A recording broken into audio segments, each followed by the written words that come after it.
Nossa, são tantos absurdos, né, que fica difícil para o cidadão acompanhar o ritmo do STF.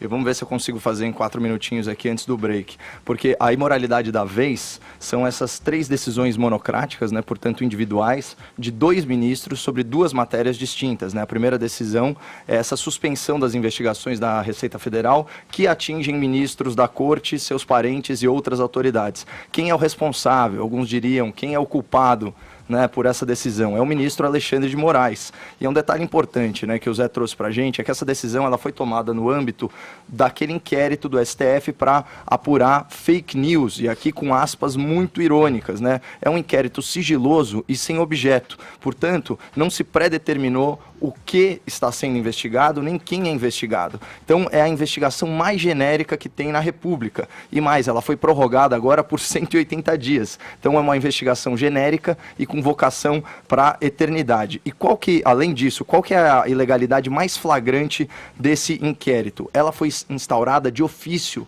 ou seja, por iniciativa do próprio STF, sem nenhuma provocação do Ministério Público. Então, a gente tem essa situação bizarra em que o mesmo órgão que investiga será o órgão que julga, é o que o Zé Maria chamou aí de trem esquisito. E um parênteses, quem defende a Vaza Jato deveria, por coerência, estar esperneando histérico contra essa violação do devido processo legal. Então, todos nós aqui aguardamos ansiosos essa gritaria.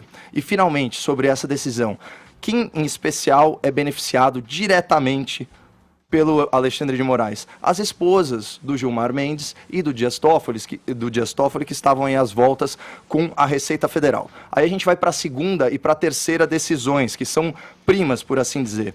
Uma decisão, ela vai determinar a preservação, né, dos arquivos apreendidos com os hackers da Vaza Jato, né? E é claro, o que o ministro chama de prova, eu chamo pelo que é produto de crime, né? O ministro Fux, ele disse o seguinte, abre aspas, há fundado receio de que a dissipação de provas possa frustrar a efetividade da prestação jurisdicional. Só que isso não tem nada a ver, porque é o seguinte, a prova é a mera existência do arquivo, até porque a gente tem um réu confesso. Então, o conteúdo das mensagens é irrelevante, e o ministro Sérgio Moro, ele foi muito próprio, ele argumentou que os arquivos hackeados, eles não deveriam nunca ser examinados, eles deveriam ser destruídos por decisão judicial, conforme a nota da Polícia Federal, porque acessar essas mensagens significaria mais uma violação do direito constitucional à privacidade, portanto, um novo crime contra nada menos do que 1.162 vítimas, conforme o relatório da PS. Só que, além de preservar os arquivos hackeados, então protegendo eles da destruição, vem uma outra decisão, essa do Alexandre de Moraes de novo,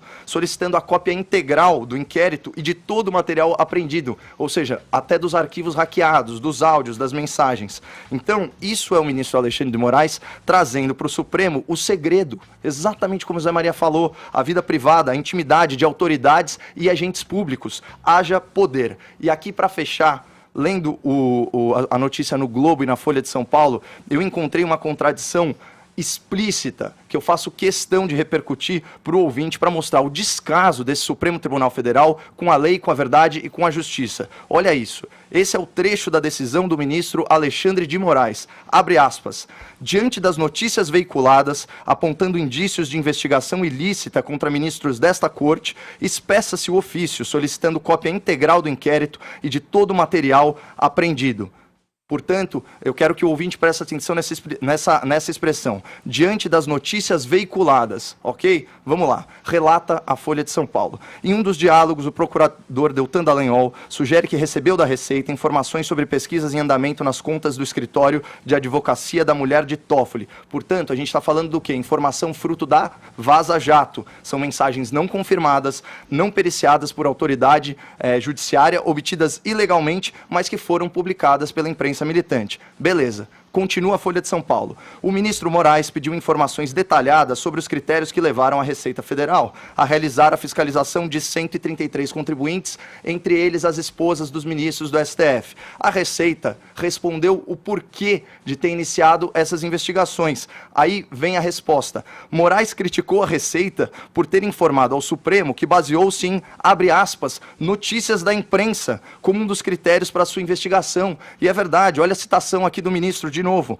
Não é crível que um órgão como a Receita Federal do Brasil utilize-se de, abre aspas, notícias na imprensa para dirigir o alcance de suas frentes de trabalho. Gente, isso é um absurdo. O STF, ele toma decisões e forma seu juízo e dá entrevistas se pavoneando aí pela imprensa, baseado em mensagens não confirmadas, veiculadas na imprensa. Mas não admite que outros órgãos, inclusive de cunho investigativo, tomem como ponto de partida as denúncias da imprensa para apurar os eventuais ilícitos. Essa é a contradição máxima. São dois pesos e duas medidas. O STF finge que busca a justiça e a imprensa não pode fingir que acredita nisso.